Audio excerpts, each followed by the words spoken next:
Hey guys, and welcome to this week's video. This week we are going to be talking about hacking and scammers and all that type of stuff. So staying safe in the crypto community, particularly through this next year or so as Bitcoin heads up to like 100,000 and above. So there's going to be a lot of this stuff going on. There's no doubt about that. So I'm just going to be showing you basically, first of all, one of the hacks or one of the scams which I saw just last week, which almost had me just for a little bit, and also some of my experience of both getting hacked in the past, and also I shall be sharing with you some of the experience that I've known from other people who have been hacked through different ways, and a few ways of how to protect yourself from that very, very easily, that you're going to be able to do straight after this video on your own PC to make sure that you're completely safe from any of these type of hacks. So let's just jump straight into just what I saw last week, and this is where it began, right here on my YouTube homepage. I saw this Vitalik Buterin official Ethereum giveaway, which did spark off a little bit of concern straight away, as Vitalik is somebody which has been sort of noted as someone that does not give out Ethereum. So now here it is, an Ethereum giveaway with Vitalik Buterin. So I was a little bit skeptical, but there were 5,000 people watching. This did show up straight away from YouTube as the #1 video here in my recommended videos, and it was about Ethereum 2.0, something that I knew was going on at the time, so it was quite relevant, you could say. So yeah, I was definitely intrigued to find out more, see what it was about, and I came across to this video right here, and it's got the Vitalik here, and he's getting interviewed talking about a load of geeky stuff. I wasn't exactly sure what really they were talking about, if I'm quite honest with you.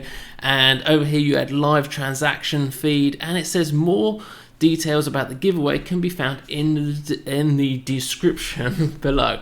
So I went across there, and what I found was this page right here. So on this page, this is Ethereum 2.0, and you've got the contribution address there, and you scroll down and you can see this is the deal, right? Basically, you send them 5 Ethereum and they'll send you 25 back. Basically, they will 5x whatever you send them. This is obviously very fishy, because not the way that normal airdrops work, where you basically just do something, or I'll do some likes, or share a post or something, and then they'll give you something for free. Here they actually want you to send them your Ethereum, and on the promise that they're allegedly going to send it back. So yeah, I was very skeptical at that point. So I went back to the video, and I saw that they got 125,000 subscribers. So how does a pretty much obvious scam like this manage to get 125,000 subscribers? So I was kind of thinking to myself, well, maybe it's not a scam. Okay, maybe it's not. And I noticed on here, live transactions, you can see the block, and you've got the block number. So I took that. What you can see here is 5.3 something or other, so 5.3, and I headed over to the Ethereum Block Explorer. Now, if you're not familiar with these block explorers, you really should do so. If you're completely new to crypto and you don't understand what this is, I definitely recommend you Googling this and finding out how to use an explorer for any cryptocurrency. But anyway, that previous one I was just talking about, it was 5 something for the block number. Right now it's 936. So it was clearly that video of that live feed of the blocks was not, that was obviously fake. It was recorded a long time ago. This is the video right now, so you can see YouTube has now actually removed the video, so that's good to see. I did send in a couple of messages here to YouTube. So just below the video you can see this little flag here. If you click that, you can just flag it up to YouTube and let them know that this is a scam. And what happened was, when I went through to actually have a look at the channel, you can see the channel is normally about Power Rangers or something. So grown men and women dressing up as Power Rangers to do weird stuff. So probably this girl here is probably her channel, and you can see it's been hacked, and then the hackers have put up this scam video, and they've changed the name of the channel and all of this type stuff. So if you do not want your YouTube channel to be hacked, and you don't have to be somebody with 125,000 subscribers in order for the hacker to hack it. I, in the past, have also had my YouTube channel hacked, and the hackers were using it to basically put on comments on other people's videos, scammy nonsense comments with links to whatever websites. So you know, it can happen to you even if you do videos or not. And how you get around it is basically you go to this page right here. So this is the Google account page, and a link down below in the description for this. It's the how to turn on your two-factor authentication. It is very simple step, similar to what you would do using the Google Authenticator on a normal exchange, which you're probably familiar with in crypto. And basically you do that for your Google account, but once you're actually signed in using the two-factor authentication on a device, then that device is kind of like whitelisted, and you can go on there as much as you like without having the hassle like you would with Binance or an exchange where you have to put it in every single time you log in. So it's not really a lot of hassle. It's very easy to set up, and will definitely keep you nice and safe from hackers which want to come in and use your account to spam a bunch of comments all over YouTube, or maybe, you know, stick up a video like that one we just saw.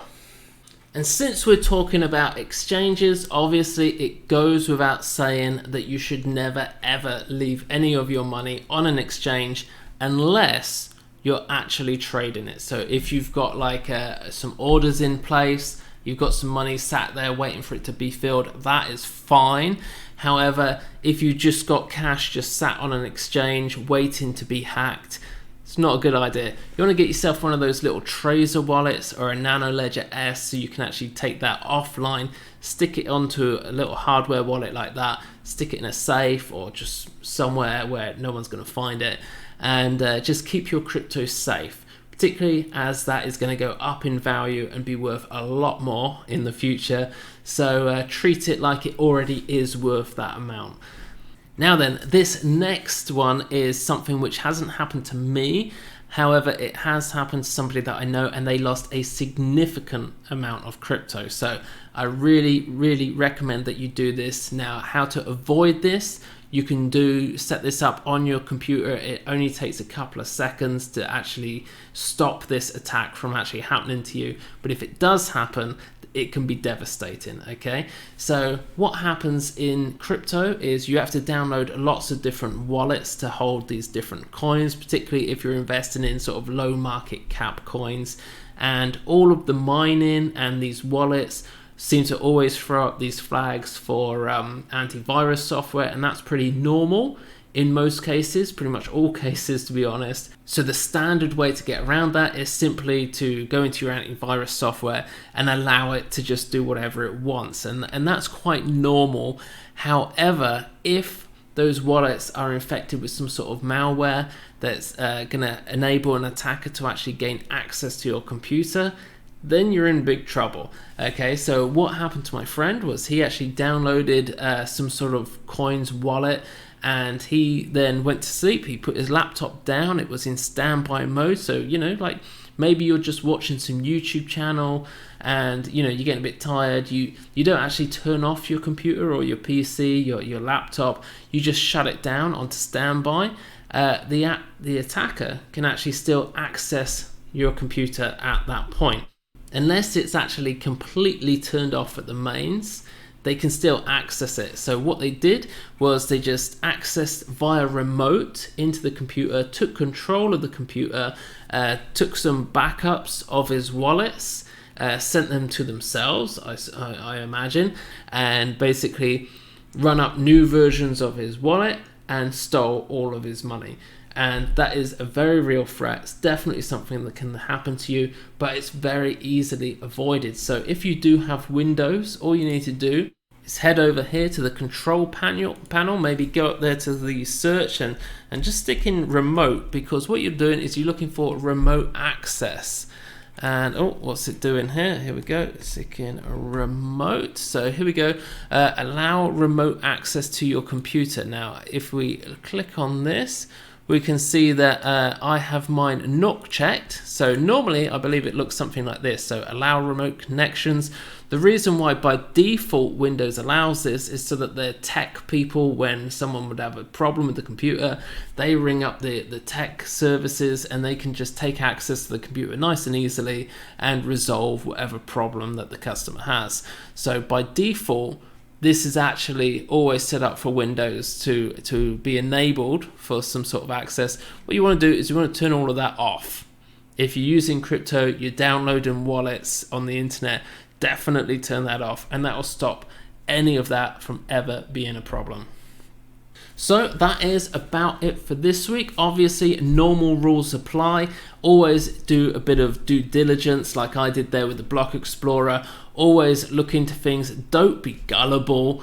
Don't believe everything that you hear on the internet, and just try and stay safe. Head over to our Telegram group if you have any questions or you feel that something may be a scam. I myself as well, somebody's been sending out emails allegedly from me, but they're from some sort of Gmail account or Yahoo, trying to get people to sign up for some ecoinfx.com or something or other. That is not me, okay? So if you've been getting those emails, that isn't me.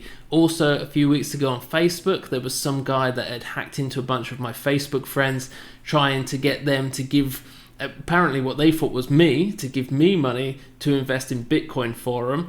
Obviously, that was not me either. I think that was through Instagram, that hack. So a lot of this stuff going on. It is pretty annoying. So if you ever feel that something may not be me and somebody is pretending to be me, just head over to the Telegram group. You can contact me there, DM me, whatever. And just stay safe, guys. So you can see here, this is the group Military Chat. Link for that down below in the description. And I put up there about the major scam warning there just to let everybody know. And generally, yeah. So that's it. That's Military Chat over on Telegram. Do join that if you're not already. And that is it for this week's video. I shall see you all again next week, where I'm going to be talking about how I turned $500 into over $10,000 over on eToro. And yeah, so next week's video is going to be pretty big. And if you're not already subscribed, I do suggest you definitely subscribe, because that is a video not to miss if you want to know how to make ridiculous amounts of money in crypto in the next bull market. That's coming next week, and I shall see you then.